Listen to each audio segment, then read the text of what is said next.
Karla Weaver. I'm a program manager with the Council of Governments, and I manage our Sustainable Development Program, and under Sustainable Development is Bicycle Pedestrian Planning. So tonight I'm bringing to you our Transportation Alternative Program. This effort's been going on quite a few months. We started with public meetings and workshops in December of last year. We had more workshops in February, and then these items have come to our various boards throughout the springtime. We've been evaluating projects. We received project applications at the end of May. There's a lot of information in this PowerPoint that maybe I won't go into the details tonight. It's available in your packet, or we can come back and I can answer specific questions that you have. But I want to hit the highlights of the recommendations which we're making tonight. So real quick, transportation alternative programs. This is funding that we receive from the federal government out of the transportation bill.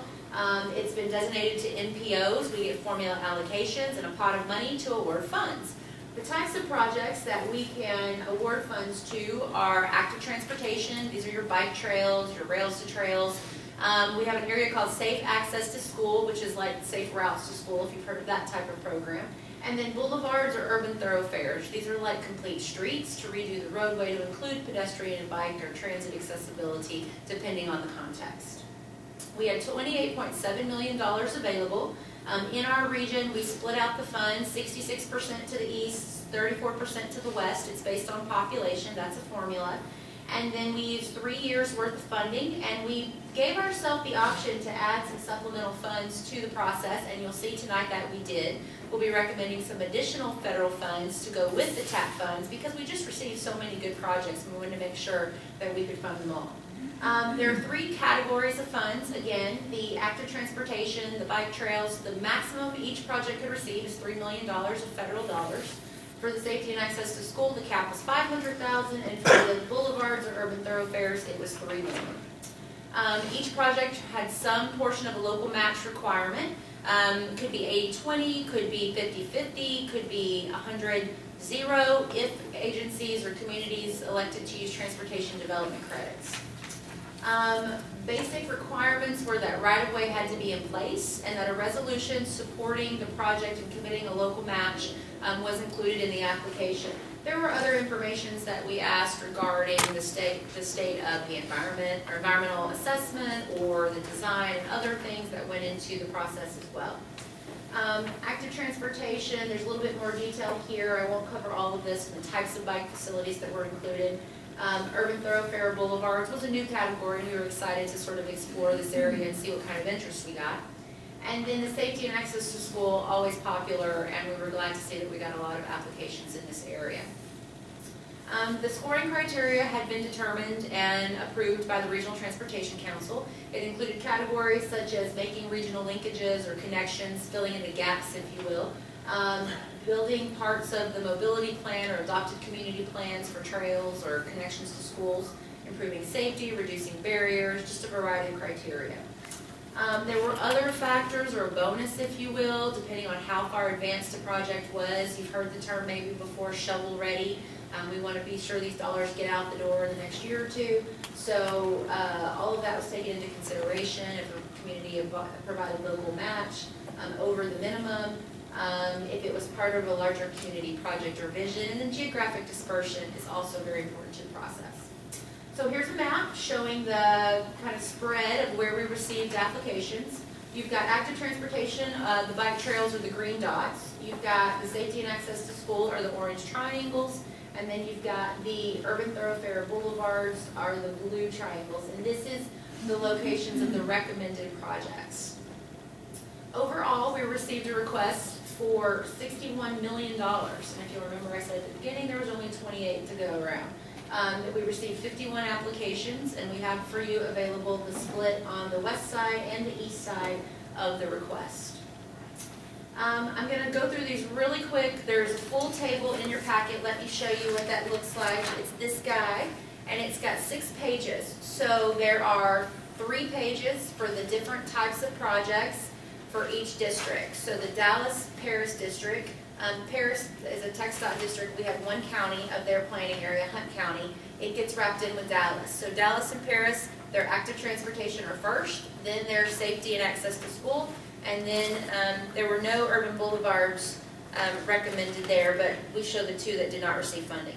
And then there will be 3 pages for the Fort Worth district, and we'll show projects that are above the line, projects that were below the line and there wasn't enough funding, or projects that were not eligible to receive funds. We'll be happy to answer any questions at the end of the presentation after you've reviewed this, if you want to know more details or go into more specifics. So for these slides, these are summaries of what we're recommending. For the active transportation for the Dallas Parish District, the total comes to $21.7 million. We are recommending a combination of TAP funds and some additional federal dollars, what we call congestion mitigation air quality money, or CMAQ money. A couple of the projects, you'll see a little yellow arrow. That means we reduced the dollar amount of what had originally been requested. We've spoken to each of the communities about this, made sure they're comfortable with that recommendation, and for 9 out of 10, it was because they'd submitted ineligible costs, something that couldn't be paid for through the grant funds. Of the safety and access to school, we're recommending about $2.9 million worth of projects. Of the active transportation projects for the Fort Worth district, we're recommending $8.6 million worth of projects. Of the safety and access to school, we're looking at $1.9 million. And for the urban thoroughfare, a $3 million project in Fort Worth. Again, much more detail in how these projects actually scored is in the large tables that are within your handout. So overall, we are recommending a total of $38.2 million to support these projects. There's $28.4 million that we have of TAP. We're adding an additional $9.8 million supplemental funds of this CMAQ money or other federal dollars.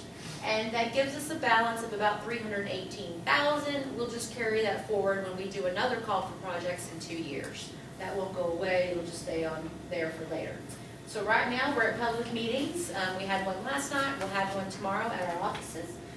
This table of recommendations will go to our technical committee at the end of the month, and it'll go to the Regional Transportation Council, our elected officials, at the beginning of October.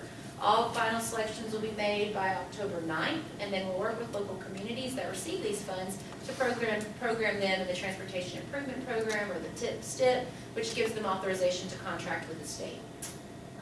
Here's my contact information. If you have any questions, I also have cards I can provide, and I think we're waiting at the end, so just jot down anything you want to know more about, and we'll be happy to answer those. Thank you.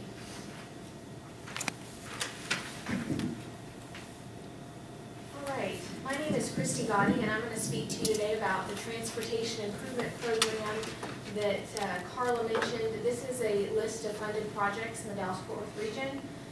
So I'll go through that in a little bit more detail about what that means. But basically every quarter we go through and modify this list of projects, and that's what I'm here to talk to you about today. I also do want to cover with you, we've been debating internally about whether or not to propose adding funding to US 75 and IH 635 to put in some interim HOV managed lane type improvements, and so we had taken those out and we're proposing to put one of them back in. One of them has been a little bit more challenging, so we're holding back, so I'll cover that as well. So first, what is the TIP, or Transportation Improvement Program? This is a federally mandated and actually state mandated list or inventory of all the funded projects in our region, whether they're funded with federal, state, or local dollars. If a project is of regional significance, it must be listed in the Transportation Improvement Program to move ahead. So it covers 4 years worth of funding. We update it every 2 to 3 years, and every 2 years right now. And because pretty much the moment the Transportation Improvement Program is approved, it becomes out of date. Projects are changing, costs are going up, or sometimes they go down, not as often. Scopes of work change, funding years change, that sort of thing. So really, the day after we approved the TIP earlier this year, there were already changes people calling us about changes. So we pull all those together into a quarterly cycle, which is what you're seeing today. We are, just to give you a little bit more background about how we put the Transportation Improvement Program together and how we modify it, which is what you're seeing tonight. It's really a collaborative effort where we work with all of our local agencies that have transportation projects. So these are cities and counties. The Texas Department of Transportation has 3 of their districts that are within our region, so we coordinate closely with TxDOT. Our transit agencies, from the 3 big ones that you see listed on the screen, along with all the other small transit providers that Nick is actually going to cover some of that for you in a little bit more detail in a few minutes. And then finally, other transportation providers such as the North Texas Tollway Authority, DFW Airport. All of these people or agencies are involved in selecting and funding and then implementing transportation projects with us. The types of modifications that you will see, I'll show you how to read the packet that we have, but generally speaking, what we're doing is adding projects to the Transportation Improvement Program, deleting projects, cost increases, scope changes, that sort of thing. There were a series of projects where we were delaying the implementation of those projects. We just moved from one fiscal year to the next within the state's system, and so projects that didn't get ready to go last year had to be moved into the next year, so you'll see some of those in here as well.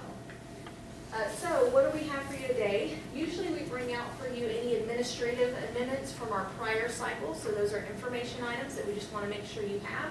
We happen to not have any administrative ones last time, so you will only see in your packet our proposed modifications for this cycle. So these are out for your review and comment now, which is before our policy board, the Regional Transportation Council, will take action on October 9th. So we're looking for your comments on these, if you have any. We will finalize these through the cycle that we're currently in, which will conclude in November.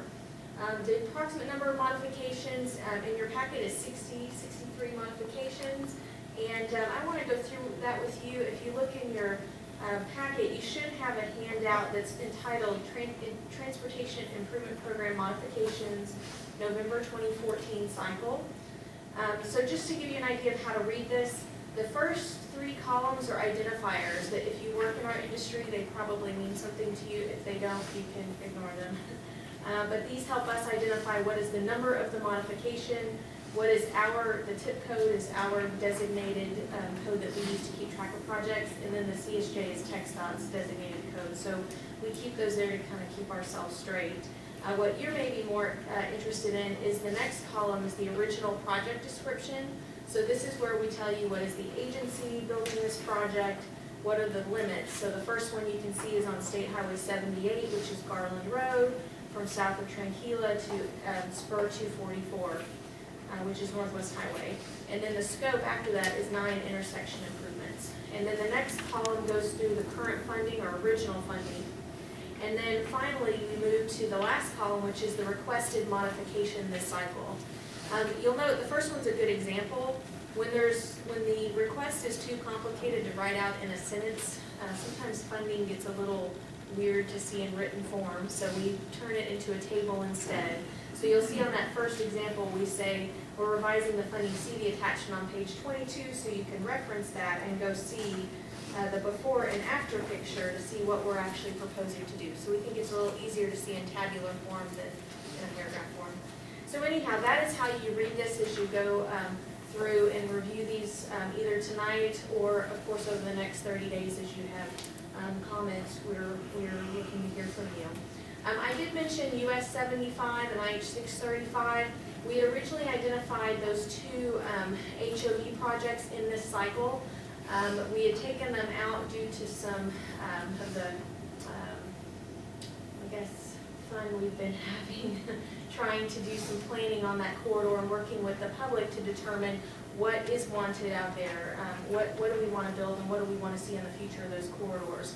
We decided to leave US 75 off of the list for now so that we can work through some of those issues in more detail. On the 635 corridor, we have determined that there is consensus that people are ready to move forward with that project, so we're proposing to leave that in. So we're interested in your feedback on that project as well. That being said, I'm happy to answer any questions and comments at the end of the presentations today. That's my contact information on the bottom. Ken Bunkley, he manages the Transportation Improvement Program modification process, so you can always contact him as well. With that, I will turn it over to Nick.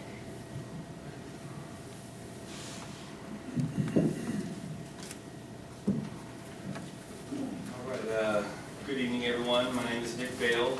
My presentation today focuses on funding for public transportation services in the region.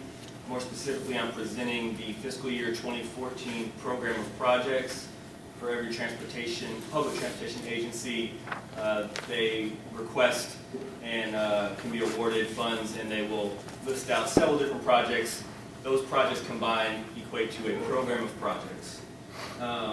Next month, the Regional Transportation Council, our policy body, will be asked to approve these recommended projects. So we're out here looking for comments from you guys. Any questions or comments you guys have will be welcomed.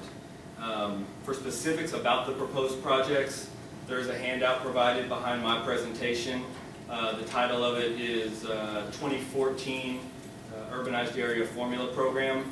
Each of the transportation agencies' program of projects are listed there. In addition to my presentation, at the very end, William Johnson, sitting to the left of me, is from the Fort Worth Transportation Authority. He'll provide a little more background on that agency's specific program of projects.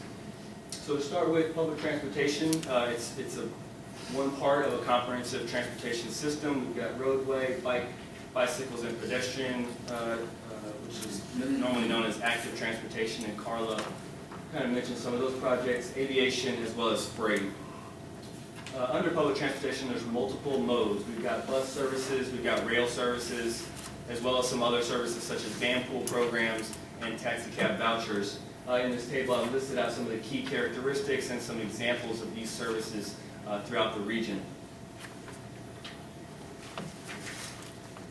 For all of these services, there are resources that are needed to operate. For the most part, they include vehicles, facilities, fuel, and staff, including drivers and mechanics. So a lot of the projects that you'll see listed in my handout equate to some version of these projects. So it might be purchasing a vehicle, acquiring fuel, or constructing a facility. To pay for public transportation services, there are primarily four funding sources that are relied upon. We've got federal, state, local, and also passenger fares. Today I'm here to talk about federal formula funds. There are four formula funding programs under the Federal Transit Administration's administration for urbanized areas. I only pulled out the ones for urban areas. So we've got the Urbanized Area Formula Program, basically supports general public services, enhanced mobility for seniors and individuals with disabilities, serves the special needs of those populations. The State of Good Repair, those funds are used to maintain rail services, and then the bus and bus facilities program is used to maintain bus services. For each one of the federal formula programs, FTA uses a specific set of factors in its formulas to determine how much is available each year. And under each one of those programs, a specific amount of money will be allocated to what's called an urbanized area. The U.S. Census Bureau defines an urbanized area as being 50,000 persons or more. And in our region, we've got three. We've got a very large one in Dallas-Fort Worth, Arlington, shown in green, Denton-Louisville in yellow, and McKinney in purple. And depending upon the particular FTA program, funds may be allocated to one, two, or all three of these urbanized areas. For fiscal year 2014, there was approximately $115 million in formula funding available to these programs. There are two processes that we use to award funds. A small percentage is set aside for a competitive call for projects, similar to the type of program that Karla was speaking to earlier. And then the remaining funds are available through what's known as the program of projects. Again, as a reminder, all of the program of projects are detailed in the handout in your packet. So just an overview of the fiscal year 14 program of projects. By program, the majority of the funds come from the Urbanized Area Formula Program. And in terms of who receives the funds, the bulk go to the Dallas Area Rapid Transit, the Denton County Transportation Authority, and the Fort Worth Transportation Authority. There are approximately 9 or 10 small transit providers that get a combined 5%, at least in this year. And finally, at the highest level, looking at the types of projects that are being recommended for funding, you'll see that the vast majority are being used, the vast majority of funds are being used to maintain existing services, whether that's maintaining a rail line or a bus, etc. And then another 20% is used to purchase vehicles and pay for operating expenses. Investment in public transportation is very important. It helps improve air quality by reducing congestion. It also provides access for people with mobility impairments, and there's also a positive economic impact on those communities. I'm going to pass it over to William Johnson from the T. He's going to talk a little bit more specifically about the T's program of projects. Thank you, and good evening. My name is William Johnson. As Nick said, I'm the Grants and Disadvantaged Business Enterprise Administrator for the Fort Worth Transportation Authority. And before I get started, I do want to thank the North Central Texas Council of Governments for the opportunity to partner with them. They're an outstanding partner in the region, not only for the T, but for the other transit agencies, transportation agencies, and public governments in the North Texas region. So I want to thank them for their opportunity to partner with them yet again on this presentation. As was mentioned, the T provides transportation for Fort Worth. We also have Richland Hills, Blue Mound as members of the Transportation Authority, as well as Grapevine, and they've been partnered with us. That's a picture of our board of directors below. Our board of directors is appointed by the City Council of Fort Worth, plus one appointee from Tarrant County. When it comes to the T and our core services, many of you all are familiar with our buses. We have a fixed route bus service. We also have our paratransit bus service, which is a call-in feature for those who are not able to necessarily use on a consistent basis fixed route service. Additionally, we have the Trinity Railway Express, which is a train service between Fort Worth and downtown Dallas. We have special event services that we offer, like shuttles to the Cowboys games and other types of special events. And then also we have a downtown bus circulator that we call Molly. Molly, if you've noticed it, is the green bus down to the right of the screen. The other bus is an articulated bus. It's part of what we call our bus rapid transit system. It's one of the long buses with a little accordion in the middle. In terms of how we use our federal funds as part of the program of projects, primarily we use those funds for preventive maintenance on our vehicles. Obviously, a transit authority the size of the T, we have a lot of vehicles, and those vehicles require maintenance. And so a lot of that money is spent on preventive maintenance. Additionally, we have to periodically replace buses as they get older and accumulate mileage. So some of those funds are also used to purchase buses on a scheduled and systematic way. Additionally, with our TRE, our commuter rail service, it also requires maintenance on the rail line as well as the vehicles, and some of the funds also apply there. Additionally, with MITS, which is our mobility impaired transportation service, some of the federal funds are used to help support the operations of our MITS service. Additionally, a much smaller percentage of those funds are used for transportation improvements like bus shelters and other types of amenities, security needs as well. And that essentially constitutes how the T systematically uses the federal funds that are allotted to us. Again, we encourage you to stay in touch.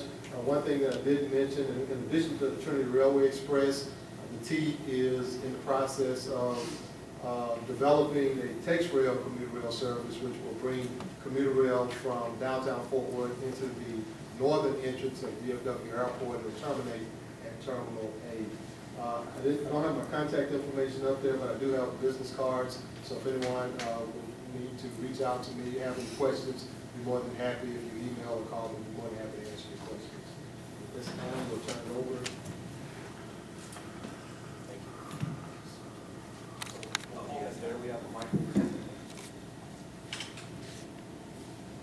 Hello, I'm Jahnae Stout, and I'm on our public involvement team at the Council of Governments. So I'll be talking about our public participation plan, which is the documentation for how the public and stakeholders will learn about and provide input on our transportation plans and air quality efforts. By offering information in a variety of formats, we are able to include far more people in our transportation planning. We've developed some draft revisions, and we've done this because the last few years we've noticed that there's changing communication trends, and we've identified some more effective ways to reach people. We're continuing to maintain transparency, and public participation is a priority in everything that we do. We are seeking to better align outreach and the related input opportunities with the significance of the milestone or outcome under consideration. And the revision recommendations are consistent with our input that we received at June public meetings, as well as a survey conducted earlier this year. So recently we've made some accomplishments in enhancing our efforts, like adding Google Translate to our webpage, expanding our distribution list. Getting straight to the revisions, we are proposing to shift to online public review and comment periods for routine items such as our Unified Planning Work Program modifications and our quarterly Transportation Improvement Program modifications. This would continue to be advertised. All input opportunities would be advertised through social media, our mail, email lists, advertising. Information would be available online for review. If someone wanted a hard copy of that information, we'd be happy to send it. But this will allow us to reserve our public meetings for larger planning discussions and project-specific discussions. And we would continue to allow 30 days for public inputs. So another revision recommendation that we have is to develop a major and minor amendment policy for our Unified Planning Work Program with corresponding levels of public involvement. For our online comment opportunities, especially here, we note that for our major amendments, we would supplement those with a video presentation, and we would do that for other online comment opportunities.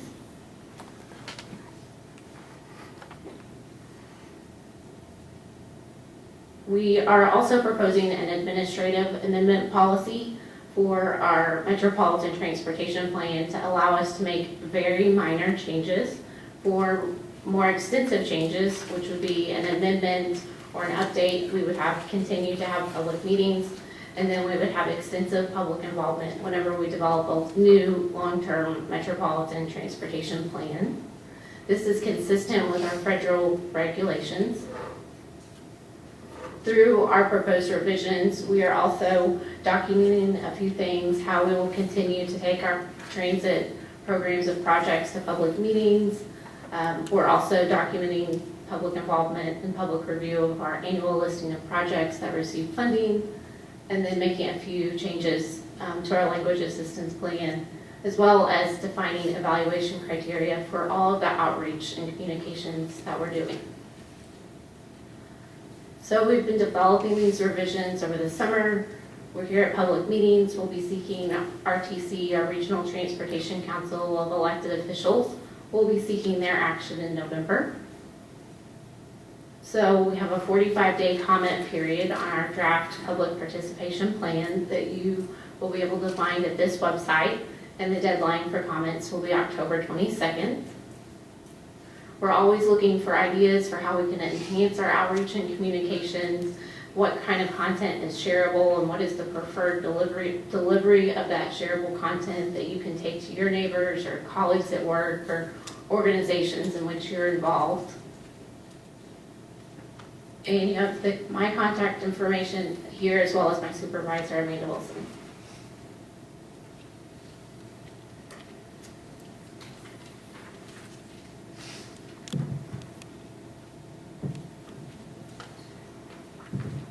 Good evening. Thank you for coming out tonight. My name is Elisabeth Whitaker, and I am a senior transportation planner with the Council of Governments. And tonight I'm going to talk about an amendment to our region's long-range transportation plan. So first, a little background information. When adopted, the Mobility 2035-2014 amendment will serve as our region's long-range metropolitan transportation plan, or MTP. The MTP is a blueprint for the region's multimodal transportation system. It's a long-range plan, and it covers at least a 20-year planning period. It responds to goals, and it contains policies, programs, and projects for continued development. One of the key aspects of the MTP is that it helps guide the expenditure of federal and state transportation funds. So as I mentioned, our plan responds to goals. Our goals focus on mobility, quality of life, system sustainability, and implementation. As we develop our plan, there are several key concepts we have to keep in mind, and those are noted under the major policy objectives on this slide. In the interest of time, I won't go over those, but the key takeaways are that in our region, our transportation needs far exceed our ability to pay for them, so our needs are much greater than the financial resources that are available to implement projects. So as we develop our programs and projects to include in the plan, we first seek to maximize the existing system that's out there today, and then we add capacity, and when we do so, we try to do so strategically.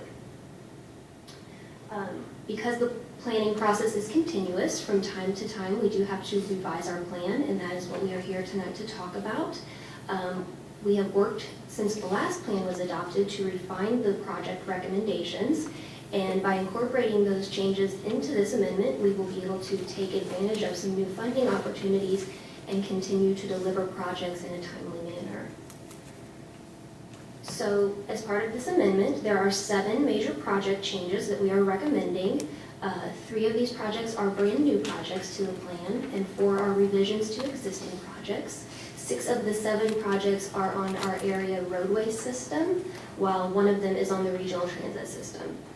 So as far as the new projects are concerned, the first one, and I think it's labeled number 1 there on your map, is on State Highway 114 in Trophy Club. We are recommending that some additional lanes be added in this area to help alleviate a bottleneck that's been created. We also are recommending some additional lanes on Interstate 35E in Ellis County. Those lanes would extend from the area south of Waxahachie to the Hill County line. And the third new project that we are recommending to incorporate into this amendment is the Blacklands Corridor, and it is labeled number 7, or no, excuse me, it's labeled number 3 on your map.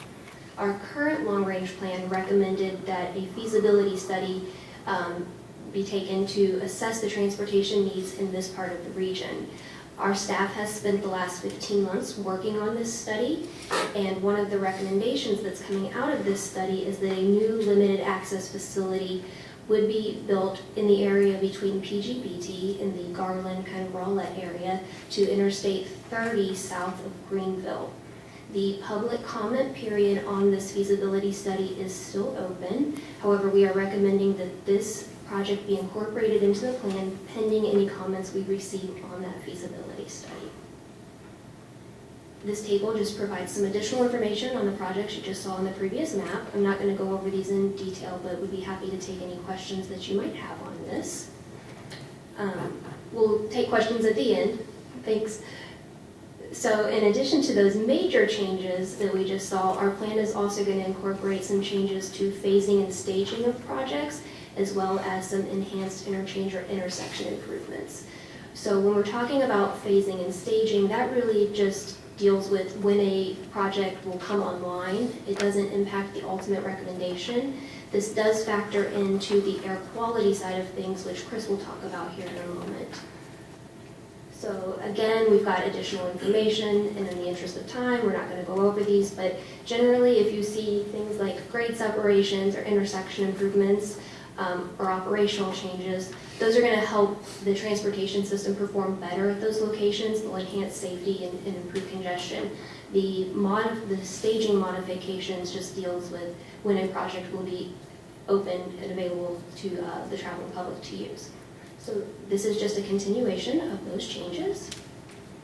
Our MTP is required to be financially constrained, so that means that it is not a wish list of improvements, but instead a inventory of things that we think can reasonably be implemented over the life of the plan. So the 2014 amendment calls for $94.9 billion worth of improvements in our 12-county planning area between now and 2035.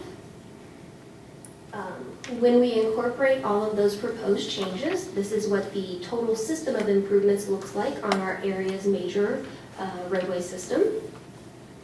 And we have a similar map for the transit side of things. We had more changes on the roadway side, but as far as transit's concerned, we are incorporating a planned extension to the Dallas streetcar that is currently under construction. And additionally, since our last plan was adopted, the orange line to DFW Airport has opened, so that is moving from being a recommendation in our plan to being part of the existing system that is usable. So this is the schedule that we've been following for our amendment. We've been working over the summer to incorporate all of these changes. We are here at public meetings this week to get your feedback. We anticipate that the Regional Transportation Council will be taking action on this amendment in October. And that's all I have for tonight. I do have a copy of the amendment here with me tonight if you'd like to look at it. It's also posted online at the website you see listed here. If you have any questions about the amendment or anything related to the MTP, please do not hesitate to contact myself or any of the other people listed on this screen. Thank you.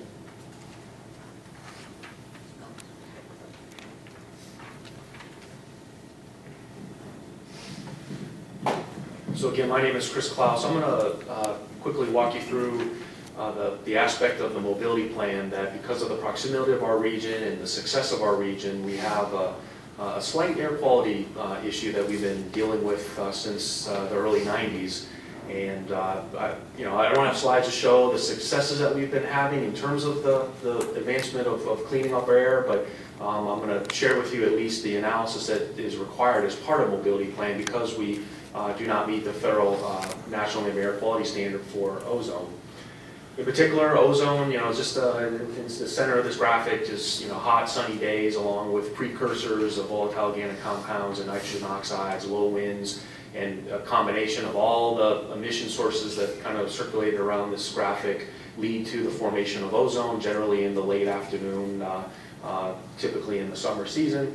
What I'm going to focus on is in the lower right-hand corner with the on-road mobile or transportation side of things, which is obviously a component of the mobility plan. Just to give you a quick snapshot, when we look at emissions, what is the sources and the magnitude of where the emissions are actually coming from. So I have nitrogen oxides on the left, volatile organic compounds on the right. And you can see on-road mobile is around 50%, cars and trucks around 50% of our air quality situation. Since the growth of the oil and gas industry, we've been actually starting to tease out the impact of oil and gas. So you can see in the nitrogen oxides we have about 5% from the oil and gas drilling. As we go into time, the actual drilling is seeming to almost come to a pretty significant slowdown, but the majority of the emissions that we're seeing over time is growth in the production and the actual gas coming out of those wells that have already been drilled. On the volatile organic compound side, you can see area sources is really the major component that we deal with. But we have enough on-road mobile that cars and trucks, about 15%, that still add to the equation, that the chemical formulation that creates ozone in the afternoon. So a little deeper snapshot on the on-road nitrogen oxide side. So as we're trying to identify, what are the types of things that we can do to try to minimize the impact of the automobiles, we see that light-duty gas is around 50%. So your gasoline cars and trucks, 50%, 58% of the issue, and then most of the other snapshot of the issue is around just under 30% of just 18-wheelers, big heavy-duty diesel trucks. So this helps us to be able to identify where these emissions are generally coming from so that we can deploy particular programs that would be able to offset any impact that the automobiles and the on-road mobile sector actually have. So what is transportation conformity? The state of Texas actually establishes emission limits in order to say, here's our air quality plan to the Environmental Protection Agency. Obviously, on-road mobile is a part of that, and they say on-road mobile cannot exceed this particular limit or this level, and I'll show you what that is in a moment. And then by maintaining that consistency or that conformity to those limits, emission limits, that will allow the mobility plan and the recommendations that have been presented to be able to move forward. If we're over the limit or we're over those emission limits, then we have to go back to the drawing board on the plan and try to modify and tweak it a little bit to try to get those emissions underneath that budget. So not only is there comprehensive planning, regional planning, there's also air quality planning to be able to best fit a multimodal system to be able to try to continue to stay under this emission limit that has been identified by the state and EPA. So the area that we're talking about, is a 10-county non-attainment area that's shaded here in pink for you. These counties were designated not too long ago. Wise County especially is our newest inductee to the ozone non-attainment arena. So these are the 10 counties that the results that I'll share with you here next will be from an analysis of those mobility plan improvements within those 10 counties. Those emission limits that I was talking to you about, commonly referred to as motor vehicle emission budgets. I have those there. I'll show you on the next slide. We're required to use a specific emission factor model that's created and released and updated periodically by the Environmental Protection Agency. And similar to what was shown, we've got staging requirements that we have to show our emissions over time. Long-range transportation plan analysis year 2035, our attainment year, which is now 2018, a current year 2014, and then no years greater than 10 years apart from each other, which is why we're analyzing 2028. So on the nitrogen oxides, this is preliminary. And we'll monitor any comments that come in and might impact what we recommend over the course of the month to the Regional Transportation Council.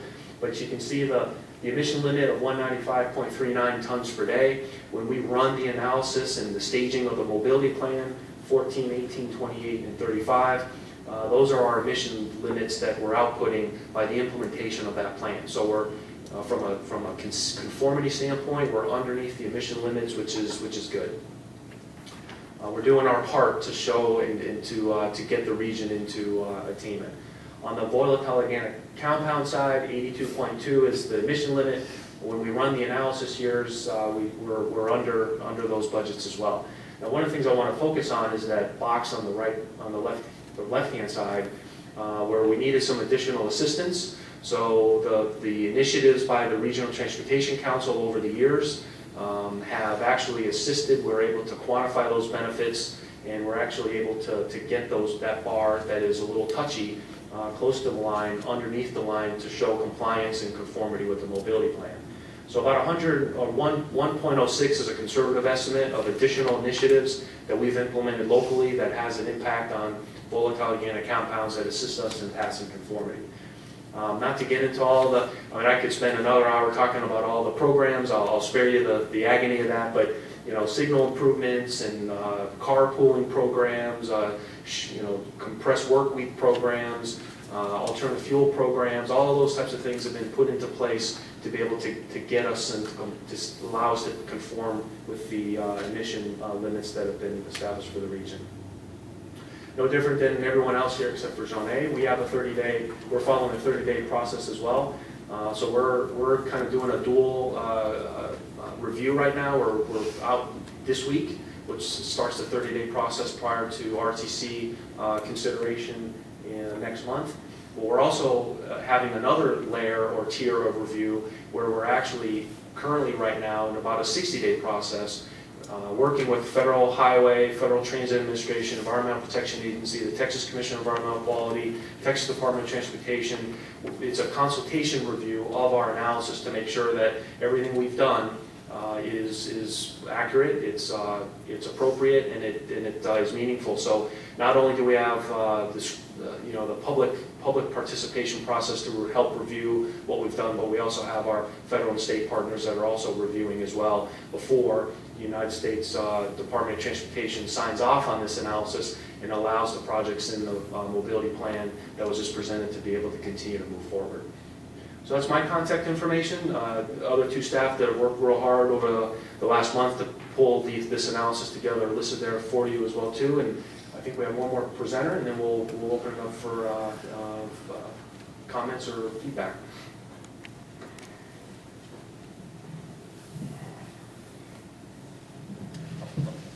Well, thank you, Chris. Good evening. I'm Dan Kessler. I'm the Assistant Director of Transportation. I got to tell you, it's actually nights like this that I'm reminded I have one of the best jobs in the world. You've heard from 6 of our best and brightest. We have many more back at the stable that are national experts in all kinds of disciplines, but these are big topics. They're hard to summarize. We've asked them tonight to do it as quickly as possible. All of you did an outstanding job. Thank you. I'm going to just give you a brief summary of some modifications to what's called our Unified Planning Work Program. This is a scope of services, basically a federal term for the work that we do for you as the staff of the Metropolitan Planning Organization. We're making some modifications. It's a 2-year document. We're halfway through that process. Am I?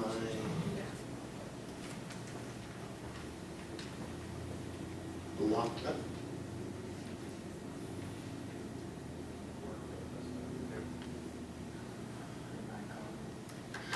Thanks, Amanda. This is a map, just a way of reminder. You've seen it several times tonight. But our Unified Planning Work Program does cover, as the Metropolitan Planning Organization, the entire Dallas-Fort Worth metropolitan area.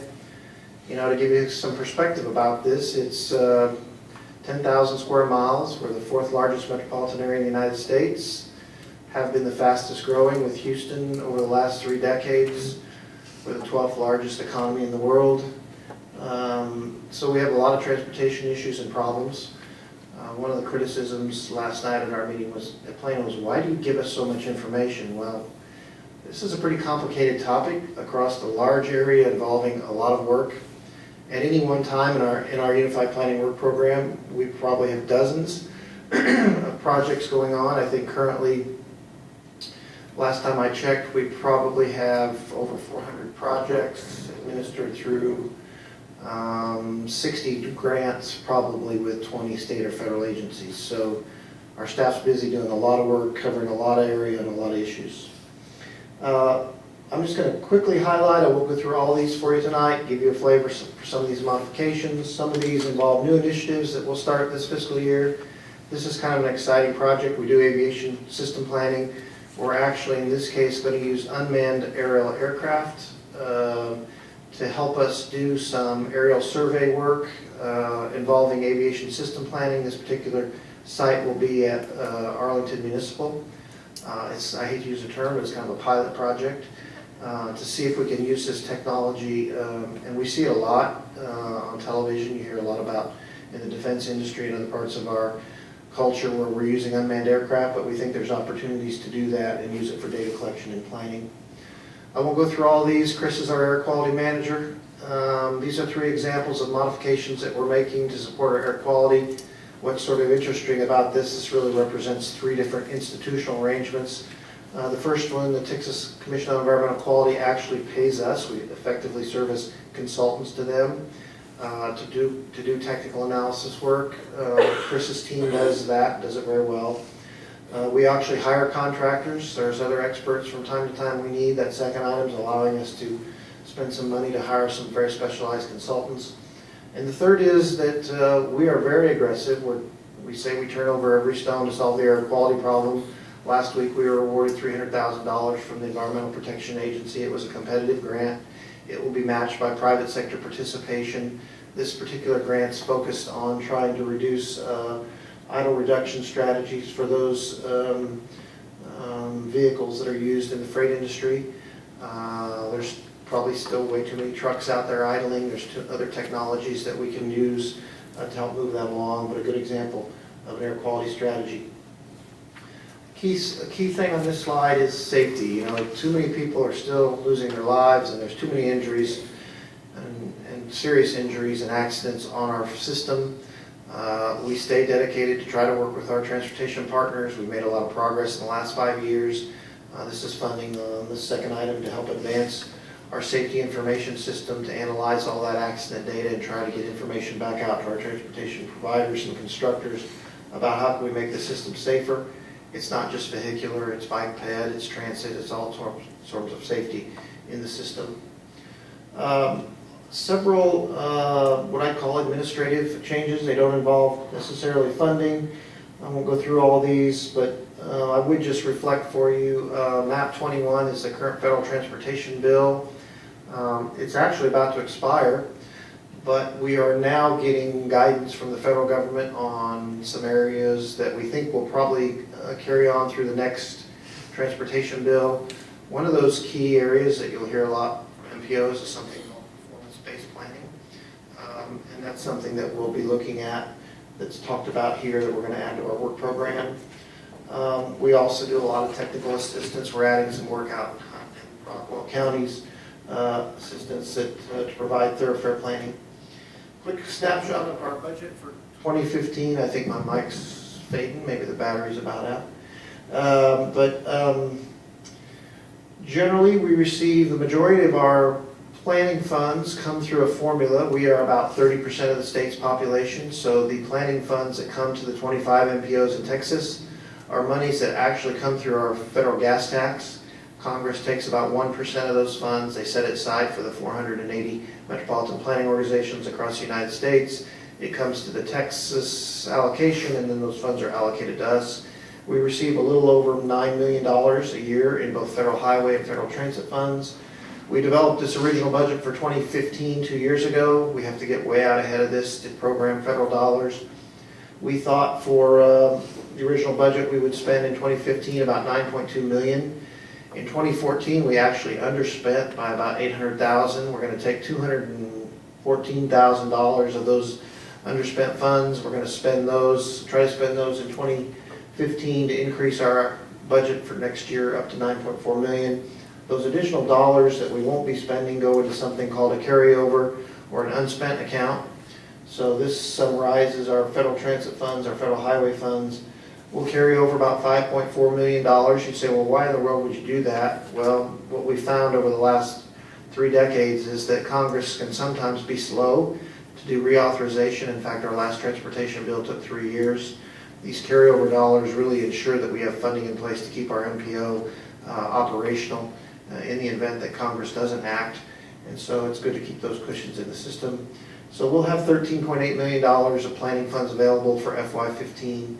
We hope to spend about 9.4, and we'll carry 4.4 million of that into FY16. Again, that's a brief summary of these modifications. We can have some more detailed discussion about the Unified Planning Work Program and other projects that we do. We're glad to do that. This is our schedule. This is our contact information. Vicki Alexander is our manager of our Unified Planning Work Program back at the office. You're welcome to contact me or her at any time. This document's online. We can provide copies of it to you. It's like most of our documents, pretty large, but you're welcome to it if you'd like a copy.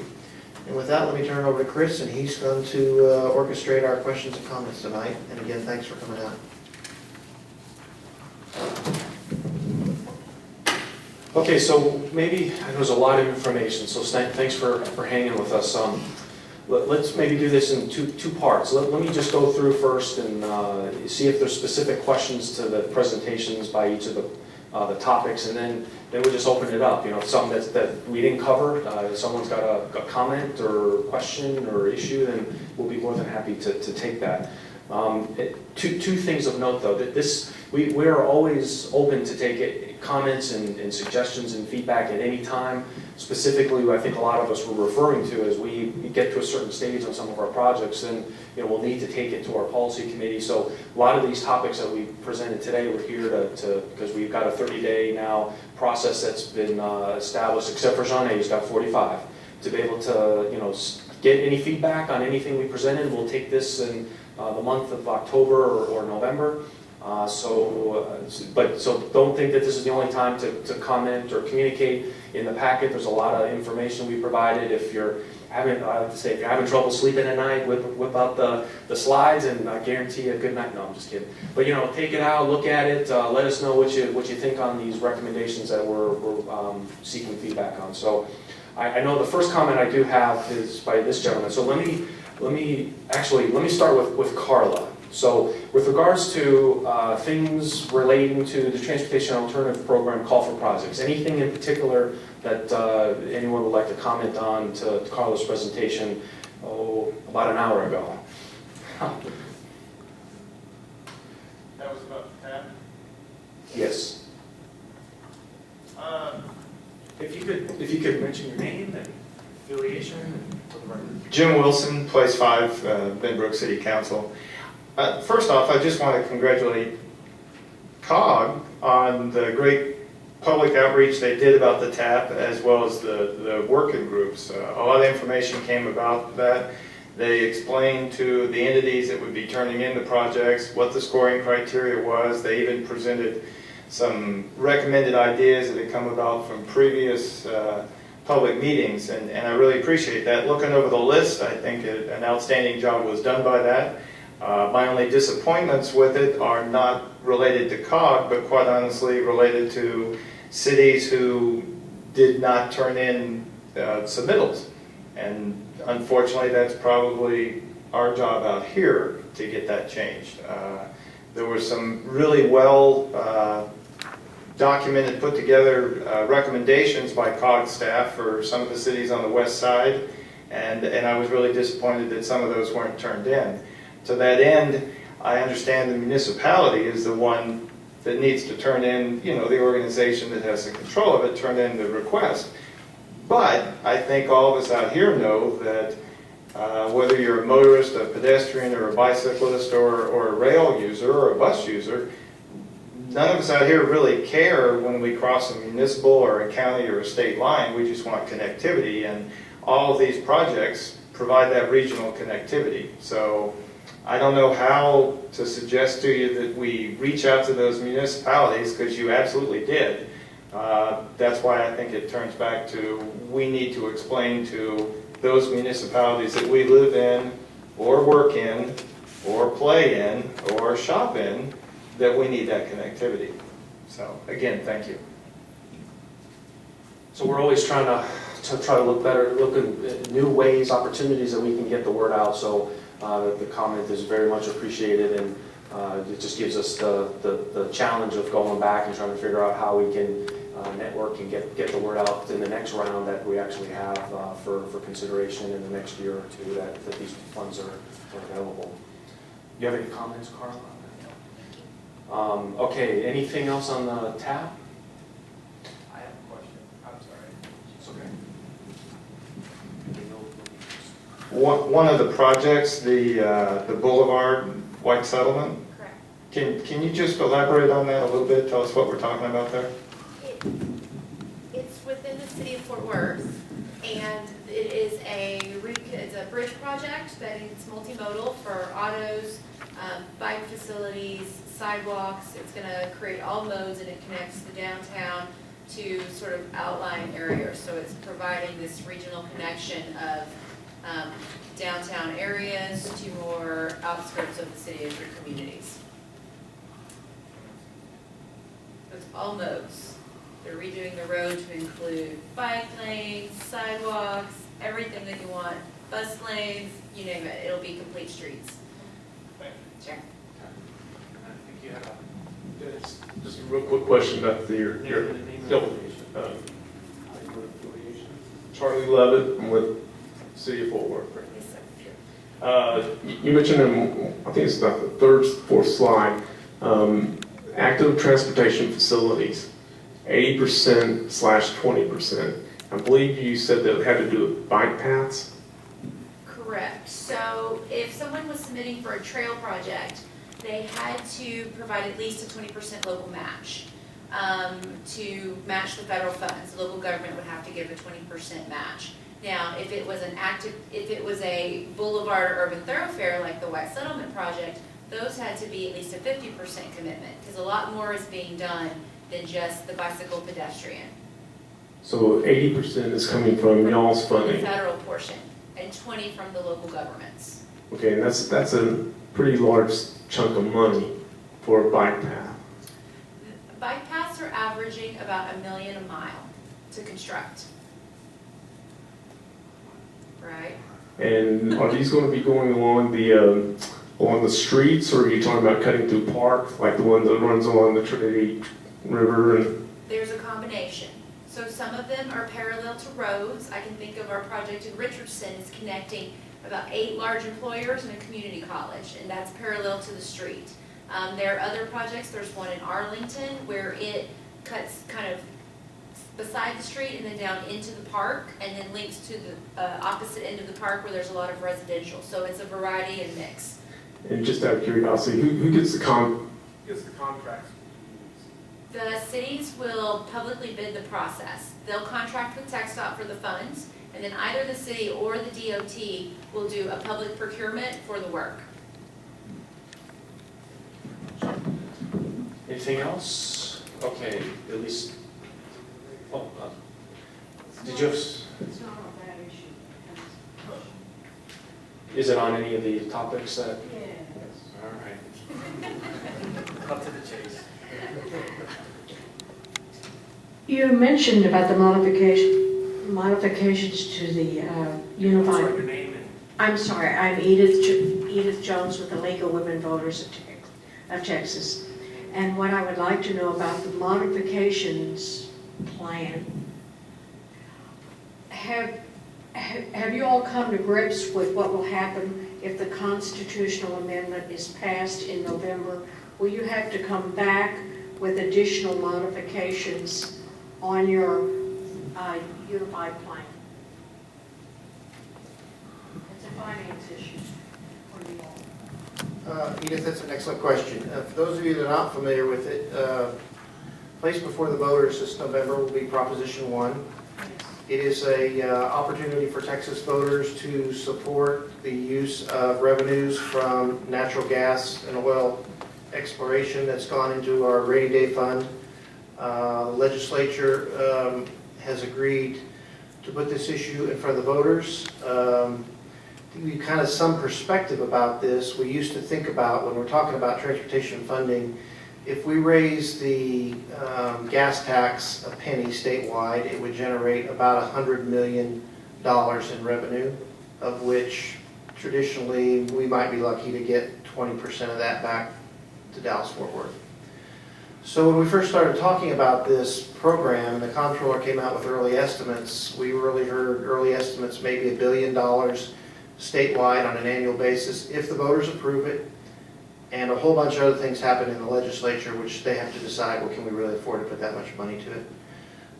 Latest estimates that we're working now are it could be as high as $1.8 billion annually. That's a really exciting number, especially if you think about that perhaps 20 to 25% of those funds might come back to the Dallas-Fort Worth metropolitan area.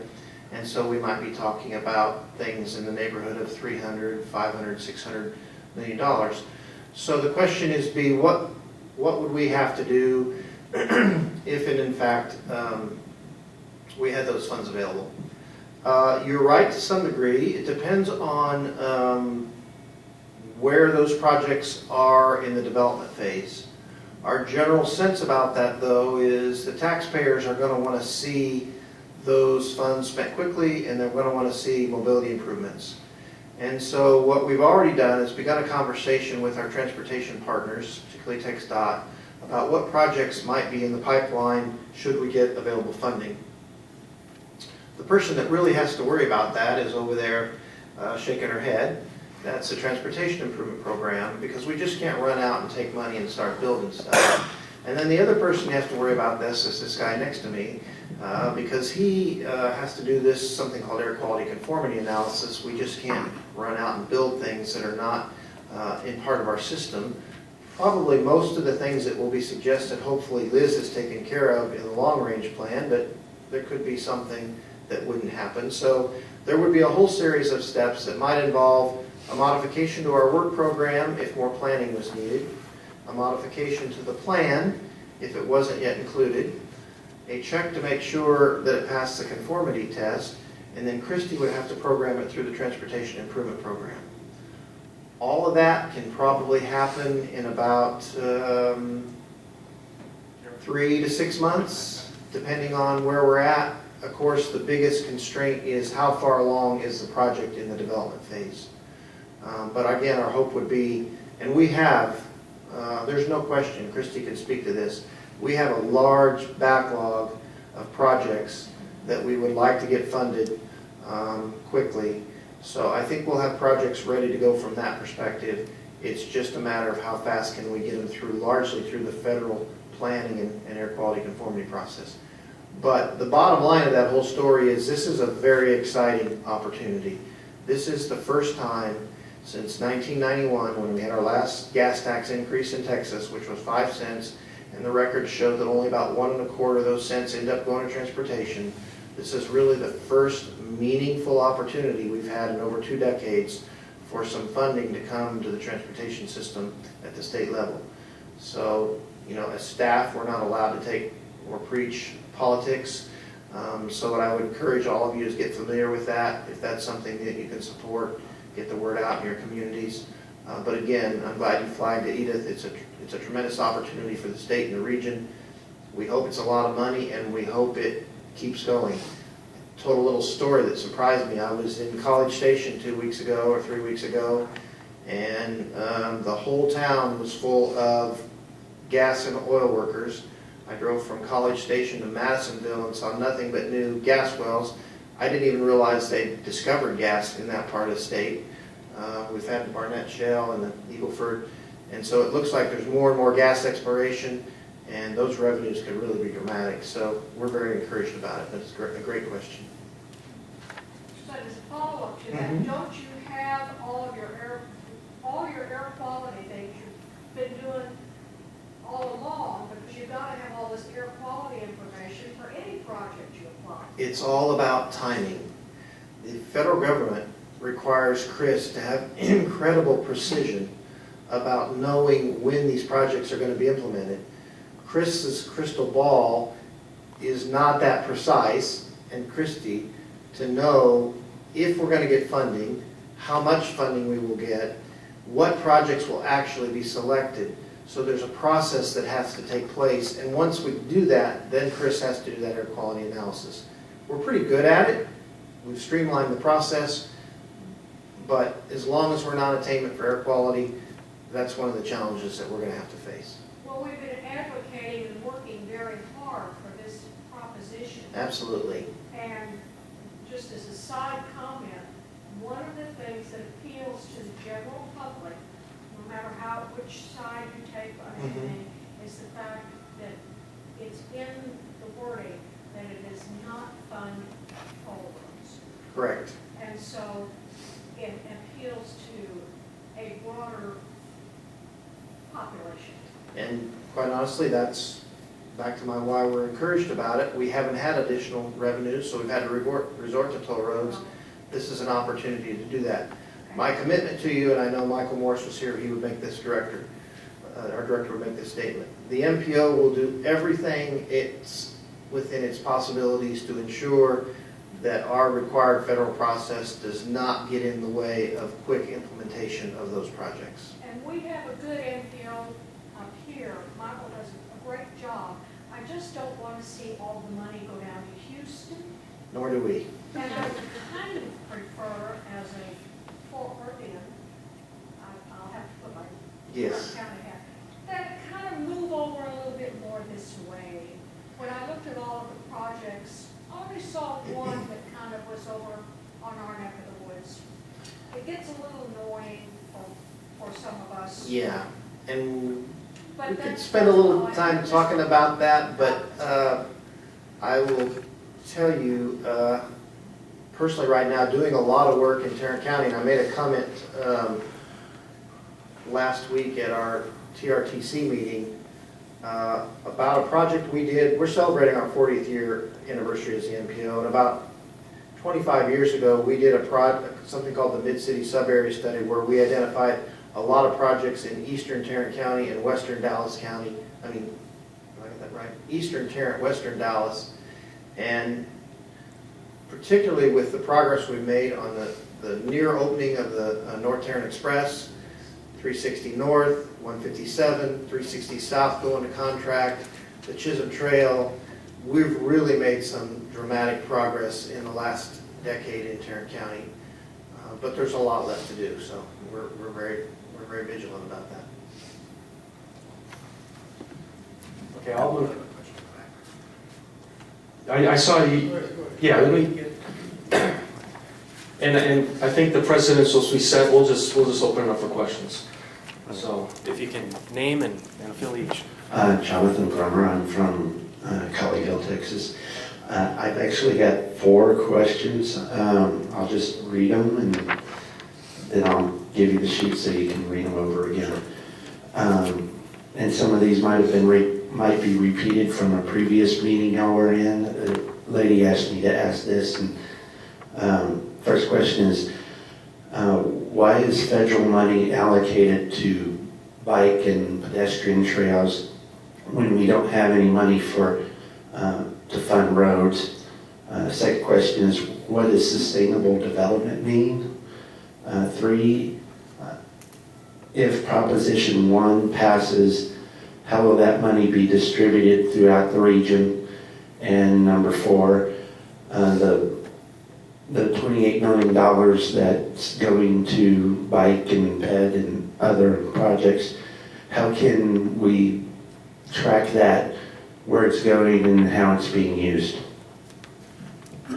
So the first 3, or the first 2, Karla, and the last one, and then Dan, you've got the third one? Who would like to tackle first? Let Karla start. Okay. And Christie, and then. Okay, let me put my thoughts together really quick. So maybe, go ahead. So the first thing I'll mention is the bicycle pedestrian money. The question was, why is it going to that type of projects instead of something like roads? So the pool of money that we're awarding comes from a specific set aside in MAP 21, which is the federal transportation bill. So there's federal guidance on how we can use that money. A percentage of it has been given to the DOT of Texas, TxDOT, and then they provide a formula allocation to the MPO.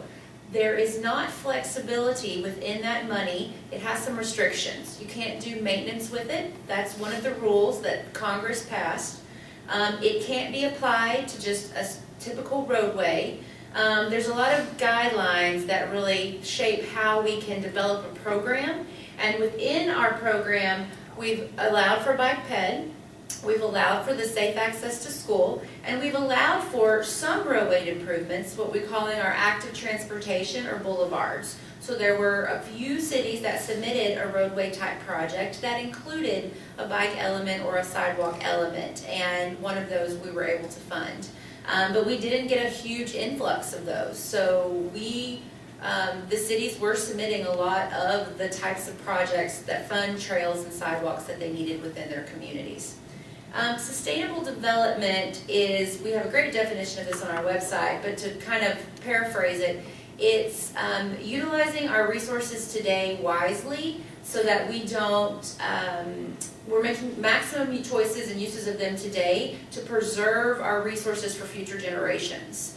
So we are thinking economically, we're thinking holistically about the framework of the choices we make with transportation and land use. And what are we doing today that 10 years from now, 20 years from now, we're not using all of our resources or not leaving things better than we find it for future generations. And then to your last question, the $28 million for bike ped and how can we track that and know where those monies go. So once the projects have been awarded in October, they will go in the Transportation Improvement Program through Christie's process. That is a public document that's tracked over time, and it shows the funding years when projects will be implemented. We do progress reports on the state of programs and how projects are going. It's a very open process as people want to know how those dollars are being spent. But everything that is programmed will get awarded into a contract with the city and TxDOT to then go and build what they proposed in their applications. With regard to how to track projects as well, we do have a website, or on our website, if you go to the transportation funding portion, we have a link that you can click on that we call the project search engine, so you can search at any time in that way, and you can actually search by project type. So if you want to see all bicycle pedestrian projects or all arterial roadway projects, you can do that. You can search by the city that you're interested in, and there's some other, who's implementing the project, that sort of thing. So that is available to you at any time. Karla's right, we will, once she finishes project selection and our policy board takes action, we will then include those in the Transportation Improvement Program. Her transportation alternative funds are called Category 9 within the state of Texas, so they're just defined that way. So you will see us refer to them as Category 9/TAP for Transportation Alternatives Program. So that's an easy way to see them in the future as well. With regard to how the Proposition 1 funds, assuming that the election is successful and we receive funds, The state is actually going through a process now to determine how to distribute the funds across the state. They have to distribute them by formula. So they are looking through all the different formulas they have to see what is the best way to do that. So they think there's going to be a combination of some money will come to us via the maintenance formula. So they'll set aside some funds for maintenance. They'll set aside some funding for capacity enhancements, and they're looking for the proper formula. We have several different ones. So sometimes they award money to the districts within TxDOT, and then the districts decide how to spend the money. Sometimes they award it to a combination of the districts and the Metropolitan Planning Organization, and that fund has a formula, so they're reviewing those to determine the right mix. Once the funding actually comes to our region, we actually have a regional policy to split the funding between the eastern and western portions of our region. So we divide those according to the TxDOT districts. So the TxDOT Fort Worth district is basically the west for our region, and the TxDOT Dallas district plus Hunt County, which is in the Paris district, makes up our eastern sub-region. So the regional policy is that we do a calculation every few years, which we just did this last year, I believe.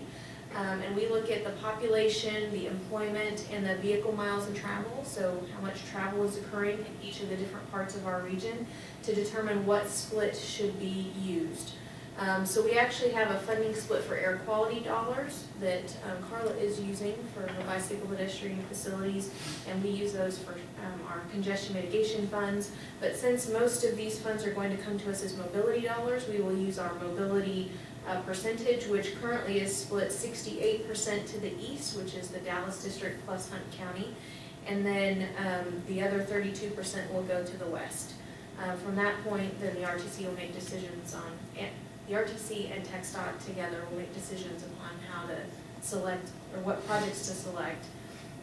And we'll be coming back out for public review and comment, of course, when we're going through that process, so that we'll get ample time to look over projects before they're selected. Okay, and thank you for your patience, sir. Oh, that's for me. Okay. Just name and affiliation? Yeah, I'm Andre Starley. I'm just an average worker. You're an airport worker. Now, the T has like half cents sales tax, and DOT has 1 cent. But I like half of what they have. I think the public would like half of this. You know, because it fills in every donut hole in the transportation system, and you're talking about air quality. I'd like for you to do a study of air quality. Now that the DFW airport station is open, there'll probably be a drastic reduction in ozone and all of that other stuff. But the problem with having Fort Worth is the lack of connectivity into Dallas. You know, there's no Sunday service going to DFW airport. People do fly on Sundays. You have a lot of workers that work at DFW airport, 60,000 employees out of DFW airport. They have to get rides to work. If they can have just buses on Sundays, just every 30 minutes, that would take care of a lot of the traffic, and people can fly in and out and can use the bus instead of having to go all the way out to the park. And that saves money also, and air quality. So just the basic everyday needs, and Fort Worth really has inadequate transportation. In Southeast Fort Worth, you have a 6-mile radius with no bus service in it. You only have 6 bus routes in Southeast Fort Worth. And I would like to see those donut holes closed instead of having more north and south thoroughfares. You have a new shopping center on East Berry with only 1 bus route. You know, and you have crowds of people trying to get to and from this new shopping center with only 1 bus route. I know they're redoing East Rosedale, but I'd like to know if they're going to have improvements after they finish East Rosedale.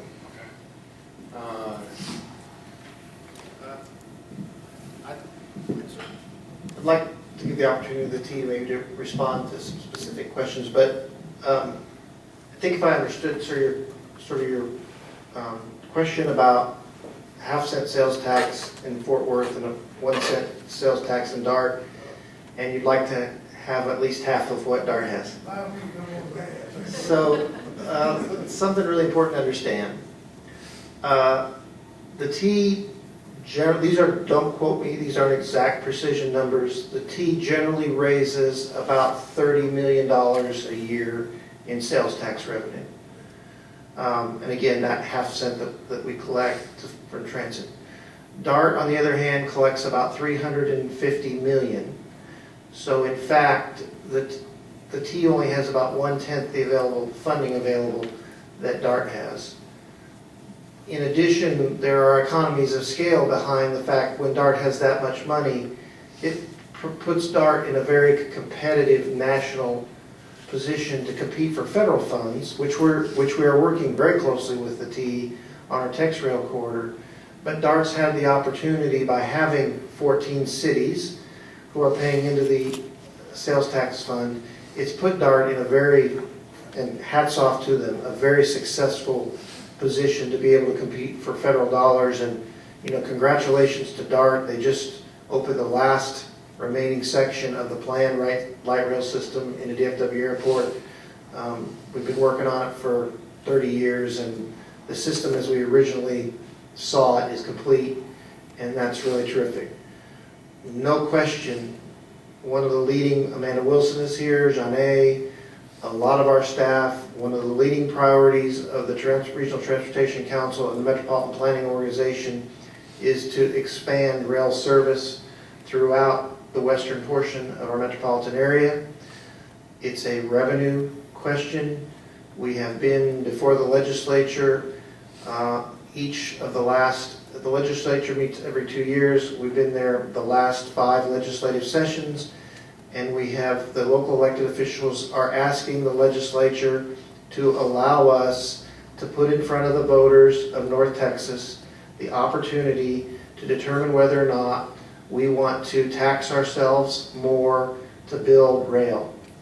And to this date, we have not been allowed that opportunity by the legislature to do that. It is a sensitive political subject in that the sales taxes that is out there for cities to use, many cities have opted to use that, what they call 4A and 4B money, that DART and the T dedicate to, or the cities dedicate to the transit authorities to build transit. Other cities have chosen to use for economic development. So there's a trade-off that's occurring between cities that have economic development and transit. All we would like is the opportunity for the legislature to allow us to put this question before our voters. But we have in our metropolitan plan 250 miles of regional commuter rail. We're working on additional modern streetcar or trolley service. We are working on people mover systems. We are working on additional light rail, commuter rail, and we're even excited about the opportunity for true high-speed rail from Fort Worth to the mid-cities, to Dallas, to Houston. But all those will take funding and legislative support. So if transit is something that's important to you, and I don't blame our legislature, what our legislators are not hearing from our citizenry is that transit is important. And so what needs to happen is our citizenry needs to communicate to our legislature that transit is indeed important, so we can try to identify some additional revenue strategies. It's a good question. You do ask, well, 1 cent versus a half, but it's an order of magnitude. But all that being said, the T is doing an awesome job. We're working with the Federal Transit Administration. We have spent the summer submitting, every year we're required to submit a report. It was just submitted to Federal Transit Administration maybe yesterday, I can't remember the exact date. So we're continuing to work on getting federal funds for the Tex Rail corridor, which is our corridor from Southwest Fort Worth through downtown to DFW Airport, eventually on east, to Plano and beyond. That's probably our highest priority rail corridor in Tarrant County, but there's 3 or 4 others that we're working on. We just need legislative support. So hopefully that answers your question.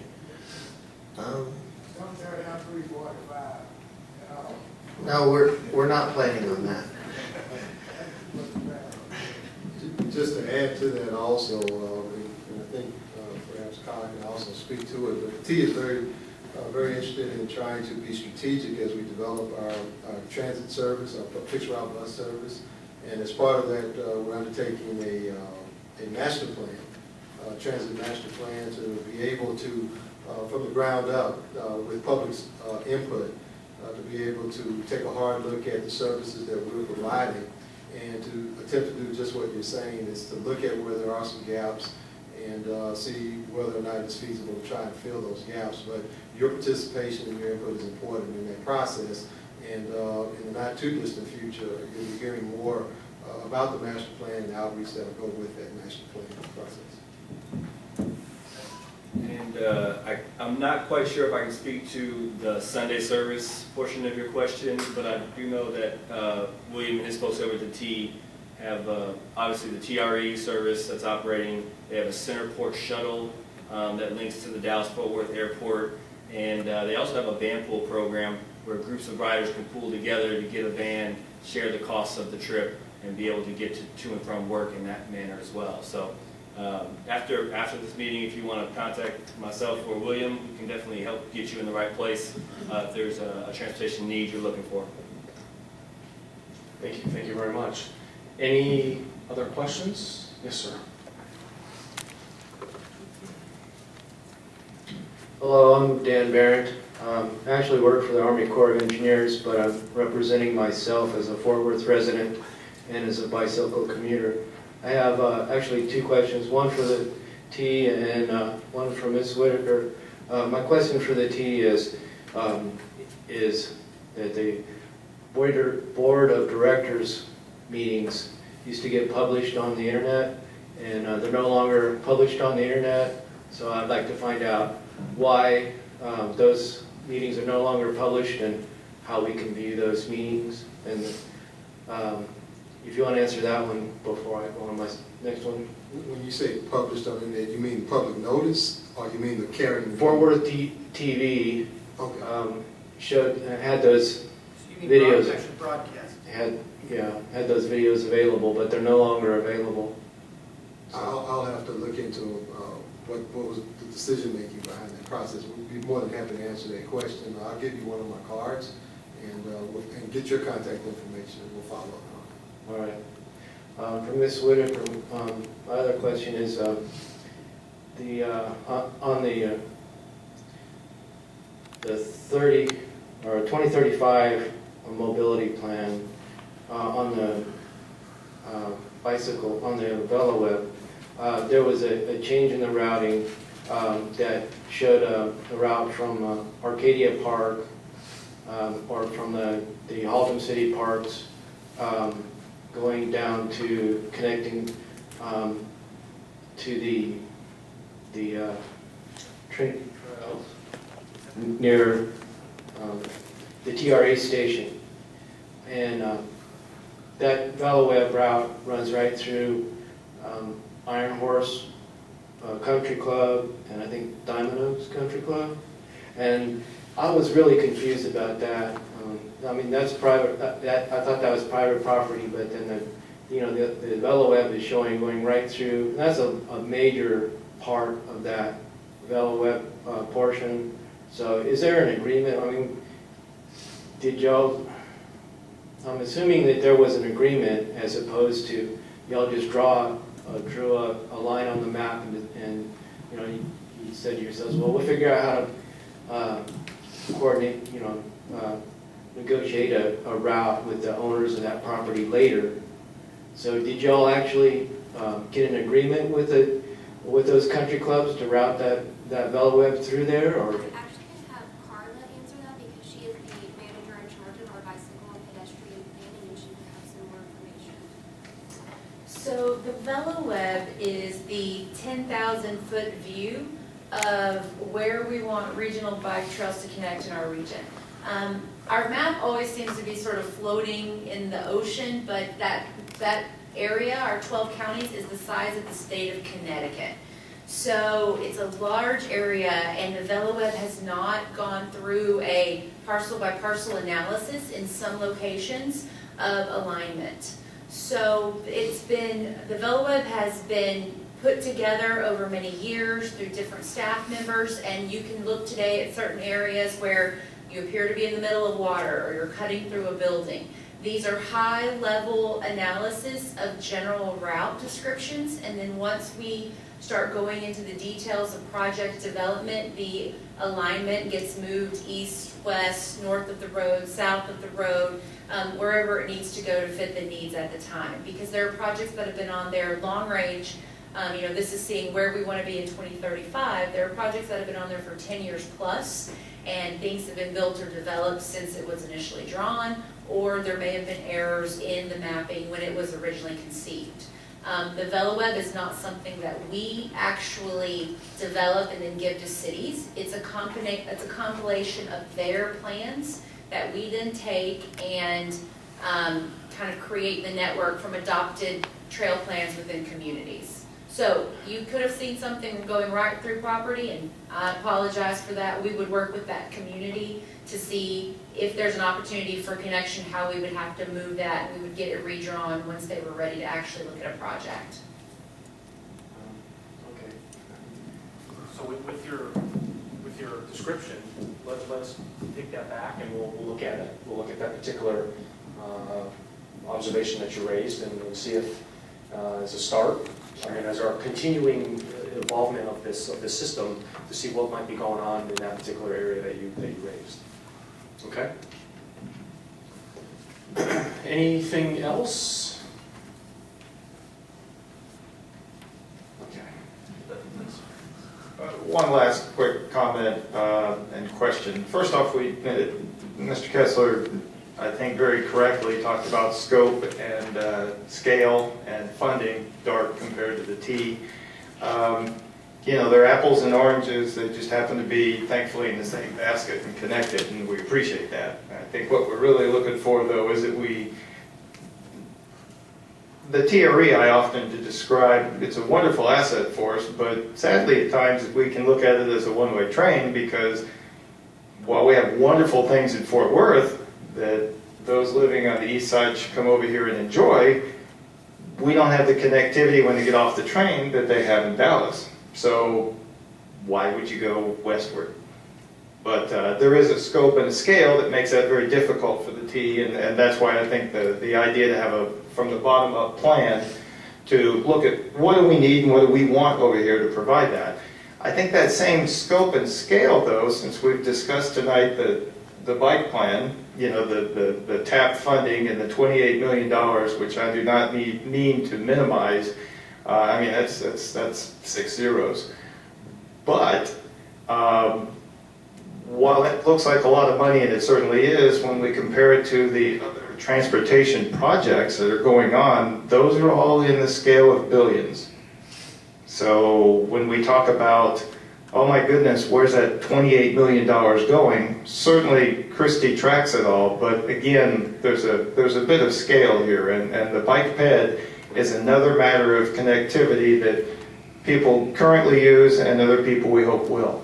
So I have one question regarding the Tex Rail, though, and that is, we were all very encouraged when we first heard about it. I went to a lot of meetings about it. I know there's been a lot of difficulty moving this forward, but where are we on our plans now that we think this is going to happen? And plans are wonderful, but we can't write plans. Thank you for that question. Where we are right now in the process is our program management team, they're still diligently working on the program management side of the house. We just concluded the selection process, although it's not public yet, but we are in the process of finalizing the selection for our engineering design team. So they will be on board shortly.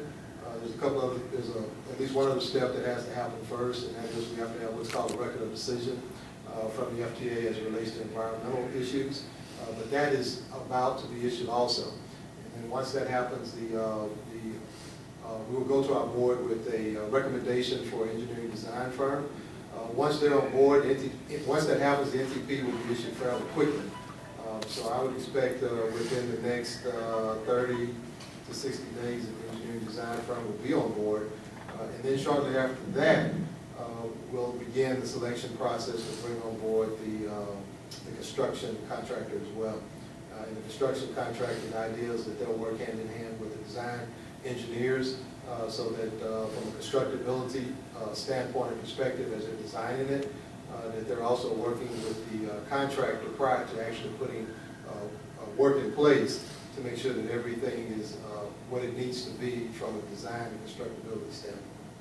So that's sort of where we are on the practical part of it from an implementation standpoint. So from a level of confidence, A, this is going to happen. Yes. You have great confidence in that. And B, it's going to happen inside the next 10 years? Our target time frame right now is that we will, we're looking at 2018. Thank you. So it's not too far away, actually. It'll certainly help the gentleman in the back once it's online. I got spoiled living in Oak Cliff for years and was spoiled. So, and I would also add, sort of all eyes are on DC. We're watching very closely what happens with the Highway Trust Fund, with Congress, with reauthorization of transportation bill, with annual appropriations. But everything that we have seen back from the federal government when they've looked at the various performance dimensions of the facility suggests that the feedback that we're getting is, in fact, the federal government looks at it as a viable project and a project that they have at least made initial commitments that they plan to participate in. There's a lot of moving parts to that. I think the 2018 estimate is very reasonable. I know from the Metropolitan Planning Organization's perspective, from funding that we want to put into the corridor to support,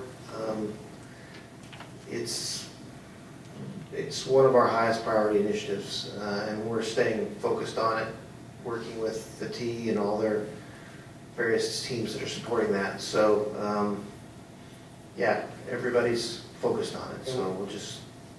And we also want to really thank our partners, COG, and a lot of our other regional partners for assisting us on the funding side at the federal level. We're doing everything we can on our end. We can't dictate, obviously, what happens in Washington, D.C., but we feel good about what we're doing on this end to make 2018 a reality. And I'll just add, what we do is ridership forecasts, and our ridership forecasts are good, they're strong. We think the line's very viable, going to be a great asset for the region. So hopefully we'll get funding and get it done. Would y'all have an RFP out on the street for the DMUs? Yes, I forgot about that one. We also have an RFP for our DMUs. And as a matter of fact, Tell folks what a DMU is. You just lost everybody. it's a type of rail car that we're using for the TexRail system, slightly different from Trinity, Trinity Railway Express. And we do have a solicitation out. As a matter of fact, the bids were due today. So that's another piece of it that's also in process. And we'll begin with the analysis and evaluation of the bids starting tomorrow. Okay, Black Lands Corridor. Yep. Down here on where it says proposed change, it says add toll road, privately funded. Yes. Funded by who? There is a private sector developer. There is a private sector firm that has expressed interest in developing this toll road. Our staff has done a study in this area to see if transportation needs do exist, and our study has shown that they do exist. So this private developer is interested in pursuing the project, and while it would be 100% privately developed and funded, they do have to go through the traditional planning processes, and they are required to do all of the, they're required to meet all of the regulatory requirements, such as doing an environmental assessment and all of those things. Okay. Just to be clear, okay, privately funded. 100% privately funded. And how, they're going to set up how much they're going to charge for the tolls and so forth? It is our understanding that they would still have to comply with the regional policy on tolling. So, and Dan, I don't know if you want to fill in anything here.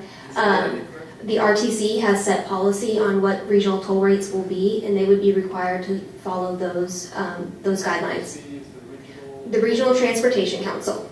Okay, and they set For our 12 county planning area, the 12 counties here in North Central Texas that that they have the jurisdiction over. Will they make whatever they say is the toll, that's toll cross that whole island? No matter whether you're on 161 or... The Regional Transportation Council has developed policies that would set in place what the maximum tolling could be and what the reasonable rates of increase in those tolls may be over time. So fluctuate in between, what, if I'm driving through Halton City, is it going to be more expensive than if I'm driving through Mules? If that's the case, why? That, you've really crossed over into a different question where you're talking about the question of managed lanes. And the answer to that would be yes. Ultimately, managed lanes, which we are building throughout the metropolitan area, will be priced based on the volume of traffic, the level of congestion. If you're willing to be what we call an HOV user or a carpool or a ride share, those users will be given discounts during the peak period. So traffic fluctuations vary by facility and location. So yes, those tolls ultimately will vary by facility, by time of day, and by occupancy.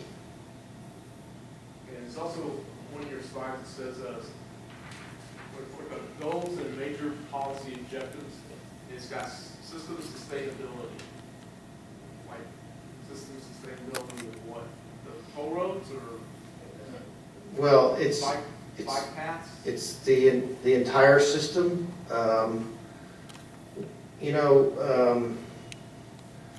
Certainly one of the huge challenges that's come with our revenue shortfall is system maintenance. I've spent a good part of my career in the last 5 years working with TxDOT, doing financial modeling of revenues that we have available from our gas tax. And the reality is that we currently do not have sufficient revenue from gas tax to maintain the system that we built, let alone to expand it. So maintenance is a big part of that we are required and should, as responsible planners, include maintenance as part of the cost that one would assume you would need to keep the system in place. We all know that the cost to rebuild a road is way more expensive than the cost to maintain it. The problem we have is that if you don't maintain it, you get a facility to the point where your only option becomes to rebuild it, and that's when things get way more expensive. 820 would probably be a good example of that. So we're paying the tolls will go here, they go to Centra for the next 50 years. So I would expect Centra to be put the bill for And they are, in fact, in most of these managed lanes and toll facilities, the tolls that are being collected and the agreements that have been developed is that in most of these corridors, there's a I'm going to represent it as a relatively small contribution to the project compared to what the private sector is putting in. And the anticipated revenue from the project, since we have no money to improve 820, that revenue is being used to construct the entire facility, including we're adding service roads, we're reconstructing the main lanes, and remember it's the policy of the Regional Transportation Council that if there is six free lanes out there today, when the road is constructed, there will at least be 6 free lanes. We're not taking away any free capacity. And then also the express lanes. So it is the revenue being generated by these express toll facilities that's allowing us to reconstruct these entire facilities. Do we like it? No. Nobody wants to pay more tolls. Is a better option to do nothing? The elected officials in our region have said no. That's a policy decision that they've made. Elected officials sit on the Regional Transportation Council. They've made that policy decision that we are better off to tax ourselves to provide mobility than the cost it would have for air and the economy and the congestion and growth in any kind of no-build options. So that's really, the status of our revenue situation. Prop 1, I hope will help it's an option that's going to help. But, you know, I've said it earlier, we have not had a gas tax increase since 1991. We went through a period from 2003 to 2008 that the cost to build a highway went up by 10% per year. We used to talk, Karla talked about, it's $1 million a mile to build a bike and pedestrian trail. We used to use those kind of numbers for freeway construction 30 years ago. Our cost now is $6 to $8 to $10 million a mile for freeway construction. So costs have gone up. The other big hidden factor in our revenue stream is that whether you are driving a vehicle that gets 40 miles per gallon or a vehicle that gets 10 miles per gallon, you're paying the same gas tax. And our fuel fleet efficiency from today, from 1990 to what we have today, people are traveling much further on a gallon of gas than they did 20 years ago. So what does that mean? That means you're traveling 3 or 4 times farther and paying the same amount of tax. So at the same time that we've had inflation in construction, we've greatly eroded the buying capacity of our fuel tax. And that's what's got us to where we're at today. It's a real pinch though when, before the present administration came in, gas was $1.85 a gallon. So it's about 3.45 gallon now. So it's gone up, so the taxpayers really, they're getting beat up bad every time they turn around. They get charged this and that, taxes up for this, taxes for that. Why don't some of these projects that you guys have, which are great, but just kind of stand down a little bit, let the taxpayer catch up, let him get a breather, let the economy get back on its feet, and then get back to doing some of these projects. Well, I mean, I'm sympathetic to your point of view. We're adding 150,000 people to the region a year. Well, that's another thing. Maybe we're taking this money and go secure our border so we can slow down the flow a little bit. I can't help you with that, sir.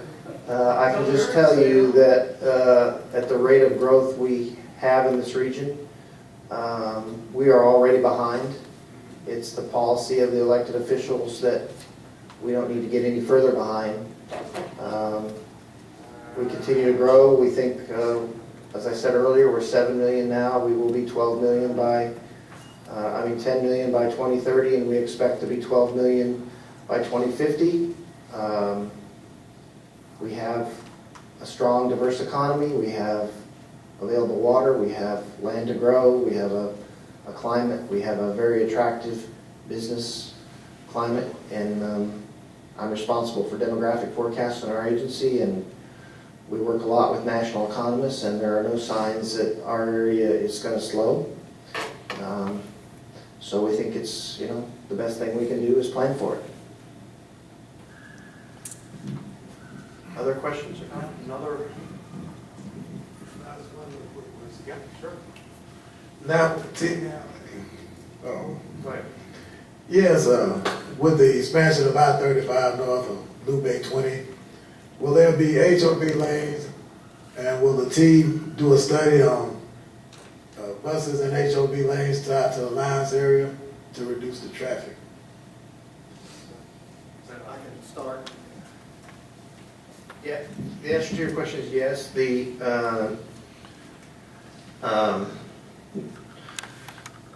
Basically the entire I-35W corridor, as well as 183-820, as part of the North Tarrant Express, will have what we call a managed high-occupancy vehicle lane system. One of the things that we're really excited about in this context is that historically it's been difficult with express buses and carpoolers in our region to be attractive because, yeah, you got more people in the vehicle, but unless you've been on one of our interim HOV facilities, which have all been in Dallas County, there's really no travel time advantage to carpool or take an express bus because those vehicles are still in the mixed flow capacity.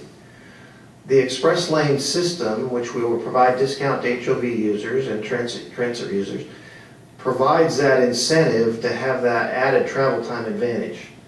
So yes, one of the things on our horizon and what you'll see in the T's upcoming strategic planning process is a very close look at how the T can plan for using their express bus system and van pools and other on part of this managed express lane system as it comes about. But again, we're finally to the opportunity where there will be a travel time advantage, and we think that's going to be a huge incentive for people to want to use those options. I don't think I could have added any more to that at all. Anything else? Anyone have any questions, comments? I guess seeing none. Again, we appreciate everyone's time. On behalf of myself and on behalf of the rest of the staff here in the RTC, thank you very much for joining us this evening. Again, the 30-day comment period.